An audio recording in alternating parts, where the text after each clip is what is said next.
Hello guys, good morning. So welcome back to my YouTube channel. This is Autoboyson.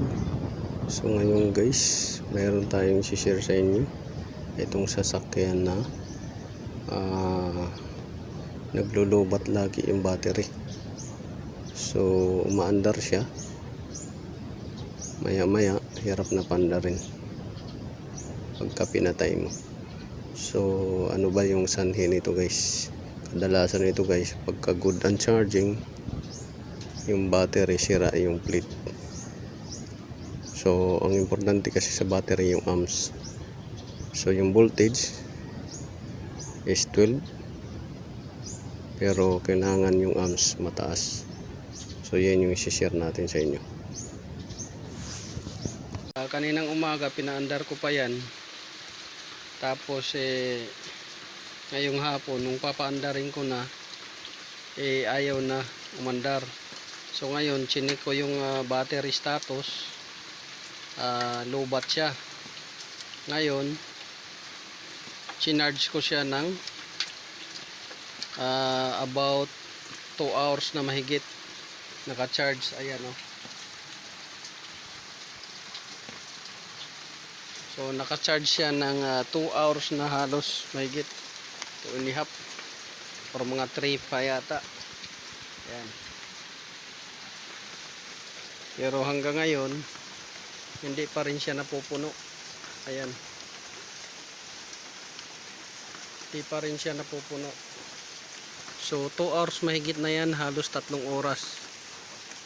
2 bars pa rin yung reading niya. So defective na yung cell ng battery. Ngayon para ma-confirm, 2 hours na, halos 3 hours na yan siya naka-charge. 2 bars pa rin. Para ma-confirm natin, so bubunutin muna natin to para ma-check yung battery. So punta tayo dito. Ayan. So ngayon tatanggalin muna natin to. Tapos ngayon sasalang natin tong ating battery tester. Ito. Para ma-check ko ilan yung battery voltage. So ang nakuha nating battery voltage sa loob ng 3 oras na charge ay ganyan pa rin, 12.3. So meaning tatlong battery cell dito ang may defective. Tatlong battery cell. Yan. 12.2. Nagda-drop pa siya. Yan. So kailangan to palitan ng battery dahil defective na yung tatlong battery cell. Pinaandar ko pa to ng umaga, ngayon ayaw na umandar. Ayan.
So yan talaga yung karga niya, 12.2 volts.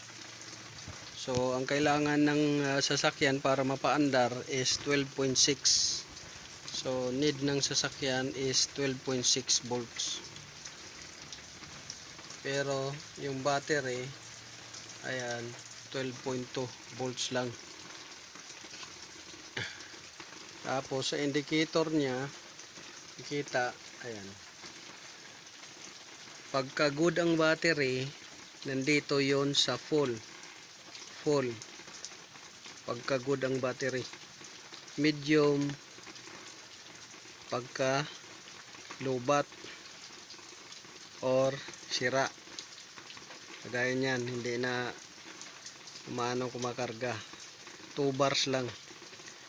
Ito. Low pagka wala ng laman or lobat. Empty pagka sira na or walang laman.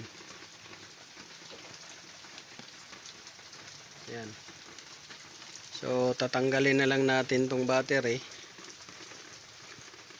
para hindi mag-discharge ng gusto at gumana pa yung mga ibang accessories. So yan, almost 3 hours yan na naka-charge, pero ganyan pa rin yung voltahe niya, 12.2. Nakatanggal yung battery terminal cable, pero ganyan pa rin siya. So sira yung tatlong battery cell. Ayan o, nagda-drop pa siya.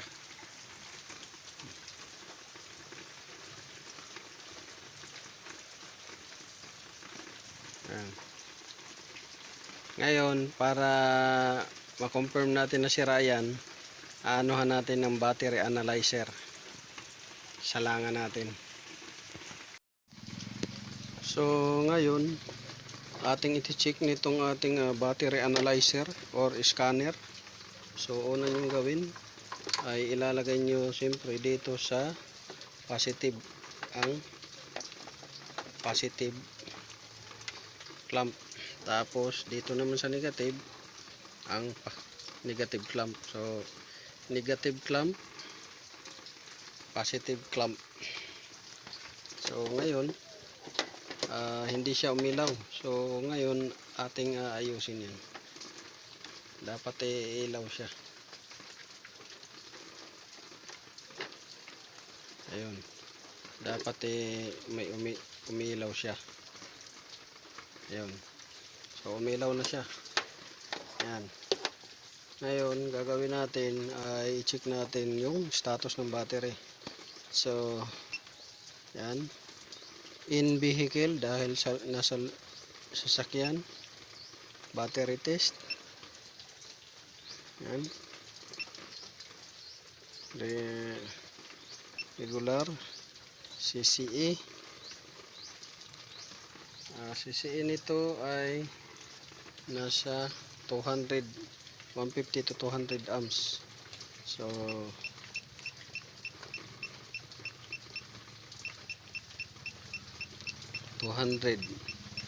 lagay natin sa 200 amps.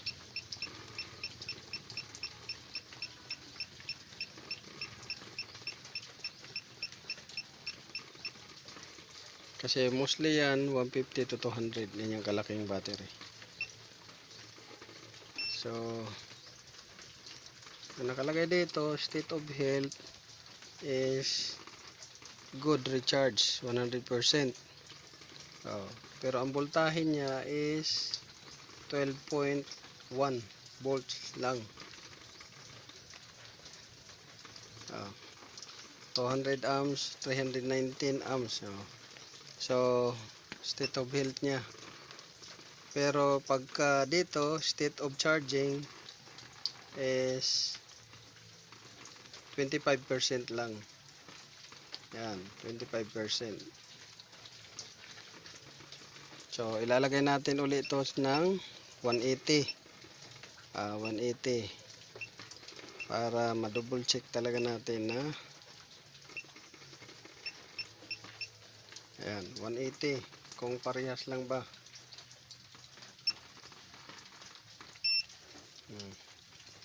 State of health niya is 100%.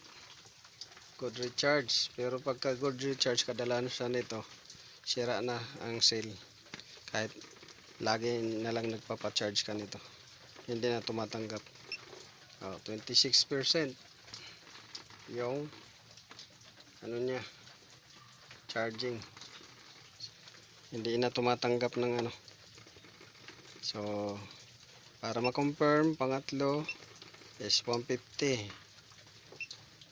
150.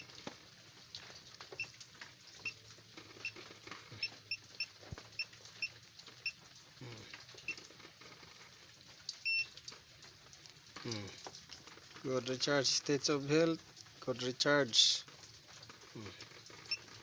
25%. Same thing pa rin. Ganun pa rin. So, yan. So, sira na yung battery. Ayaw na tumanggap ng charging. Kasi ang nakalagay doon, state of charge. State of charge, ayan. 25% na lang ang state of charge niya. Yung battery, yung tatanggap siya ng charge, 25% na lang. Yan yung ano. So, yun. Yun lang. So, ngayon guys, susubukan nating paandarin. So, umaga, pinandar natin ito ng naka jump na battery, jump start. So, napaandar natin to ng jump start. So, ngayon, naka-charge na siya. Tingnan natin kung andar. Pag hindi to andar, sira na talaga yung battery guys. Yan.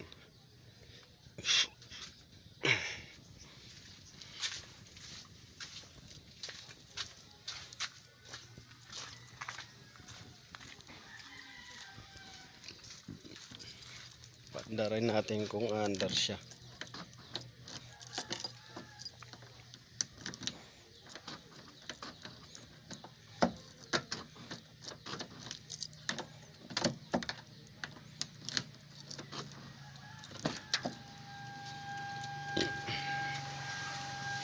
Try natin kung aandar siya.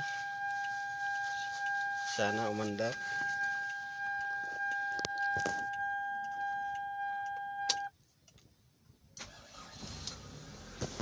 So, ayan. Aandar siya guys pagka binunot nyo yung battery. Pero pagka din nyo binunot, nagdi-discharge siya. So, recommended talaga to siya na palitan ng battery. Kasi nagdi-discharge siya pagka nakakabit yung battery cable or terminal. So yan yung ano, problema niya. So mandar na siya. Ngayon ay ating observe kung andar pa uli.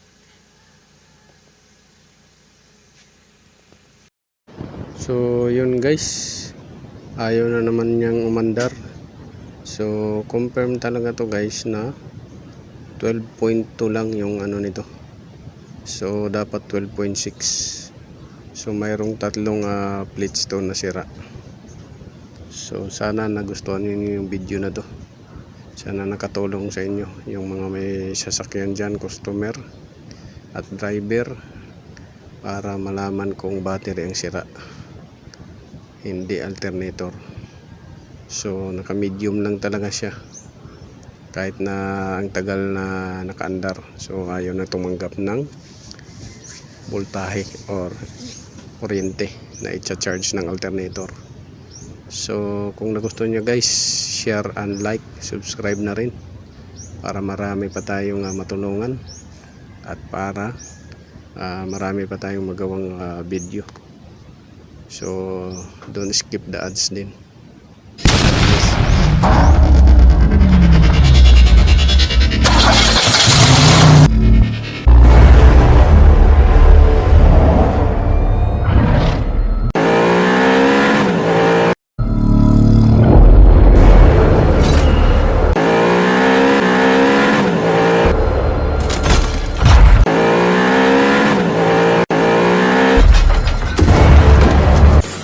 make